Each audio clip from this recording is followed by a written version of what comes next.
This video is about the kind of work that you might do as a consulting arborist. And I will preface this video by saying that I am strictly an arborist. I don't have other training like ecology or forestry. There are arborists that are also landscape architects, environmental scientists, biologists. They might do tree work, including pesticides, like plant health care on the side. I don't have any of that. So my experience here, I'm going to try to talk more about what is strictly consulting arborist versus, consulting forester, consulting ecologist, and things like that. So the types of jobs that they might take on will be different from what I take on, and it will also be different from what you may take on. And again, it's going to vary depending on what your city or state requires, because that's going to be different for everybody. So what most people think about consulting, an extension of what you might do if you were selling tree work. So when you get to a client's property, they're going to ask you questions like, what's wrong with my tree? How can I take care of it? What should I plant here? So that is the purest form of tree consulting, is just providing your knowledge on your client's trees. So you might be, like I said, diagnosing pests and diseases, giving general care recommendations. You could give them ideas for what trees to plant, because that's a very important decision that solves a lot of issues down the road if you pick the right tree and you put it in the right place. You might also do tree risk assessment, and that can be informal, just kind of checking out a tree and determining existing hazards and things like that. Or you can go through the formal tree risk assessment qualification, the track format, and then you produce a very specific product at the end of that.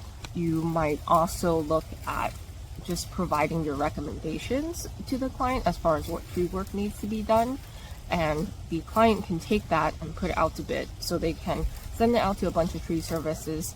They know that your recommendations are solid and that you're not going to benefit from the tree work. You can do tree appraisals for various reasons, including tree damage or legal cases. You could also be doing inventories, and that's basically a record of what trees are on a particular property at that period of time. So that might be for a homeowner, that could be for an HOA or other community, and that could be for a city.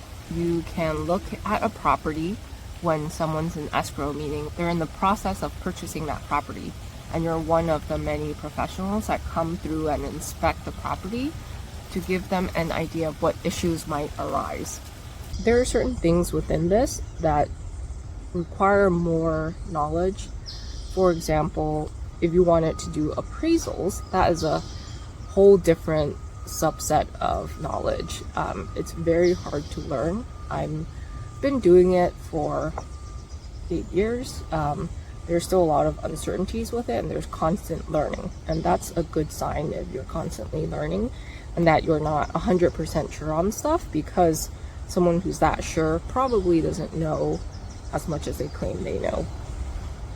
I'm going to call this more advanced level. I've heard people do these things, but I personally don't do them yet. Number one is expert witness work.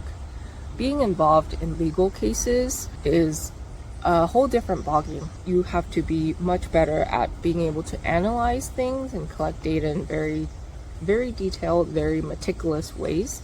And then if you get into a deposition or into a trial, you have to also have really thick skin. And I'm just not there yet. There's level 3 assessments you can do, which includes aerial inspections, resistance drilling. There's sonic tomography, which uses sound to kind of map out decay that's happening inside a trunk. You can also do inspections with drones, and you can help revise ordinances. Of course, any of this you can also subcontract under another arborist or another firm and do this work for them. The last category, and it's probably the most important category for people who work in urban areas, is construction related projects. This makes up the majority of my income.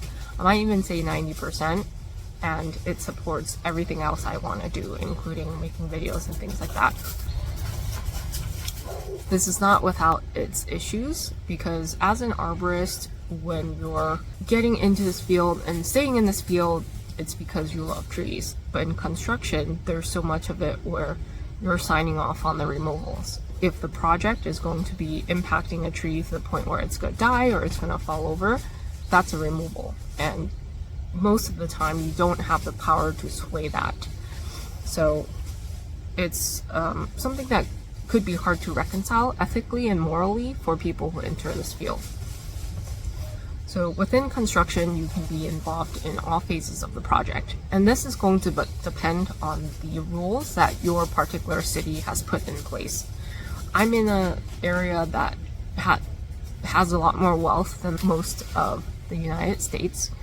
And because people want to move here and they want to build more and more housing, over time the natural spaces are disappearing. So whatever trees are within the cities, they tend to be more protected than in other areas.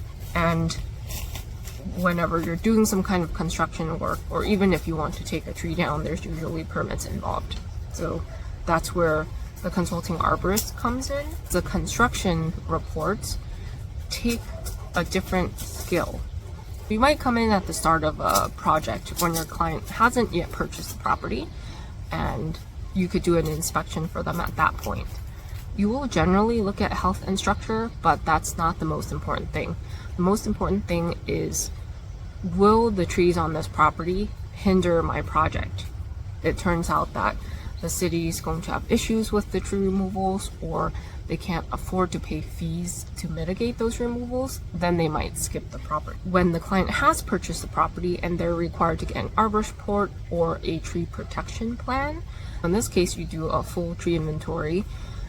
There will be different things that every city looks for, and once you have that data on the trees, then you go and look at the plans. So this is the skill set that most arborists don't have. You have to be able to read plans, you have to know about construction, and this is stuff that you will learn on the job as you're being trained, and you have to then review that against the trees. So this is also a different way of looking at trees. How much root loss can that tree handle?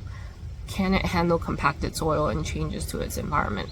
All of that gets factored into whether that tree is going to survive construction, both in terms of its health and its stability. And at the end of that, you put together an arborist report and a tree protection plan, and these can have different names in different cities, like tree preservation plan, but the idea is the same. When construction starts, there's a couple of things that you might be called on to do. Some cities will say, I need your arborist to verify that whatever protection measures were supposed to be in place have been installed. So that can include fencing, wrapping trunks with wood or straw wattle, spreading mulch or plywood or steel plates over root zones to protect the trees themselves, and you may have to go write a letter about that. Then during the actual construction process, if you identified that these are sensitive trees, when you're digging near them, I want to be on site while you're digging so that I can make an assessment as to whether that tree is going to stay or not. There's monitoring that you have to do throughout the project. And at the end of the project, we do a final report or a sign-off on the project. What's the current condition of all these trees? Has construction damaged them? If yes, do they need to be replaced?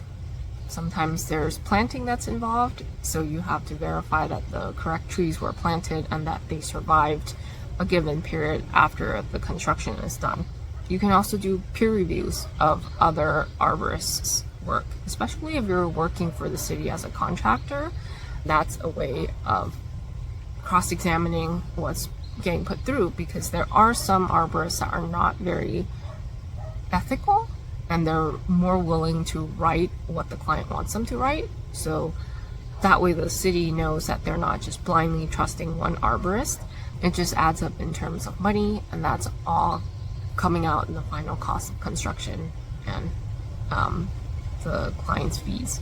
I'm editing now and I realized I forgot to add that because we're selling our knowledge, the deliverables that you provide are going to be a report of some sort, a plan, something that records the knowledge that you're providing and allows the client to make decisions or allows them to submit those documents for permits and things like that. And that can apply to anything that I covered.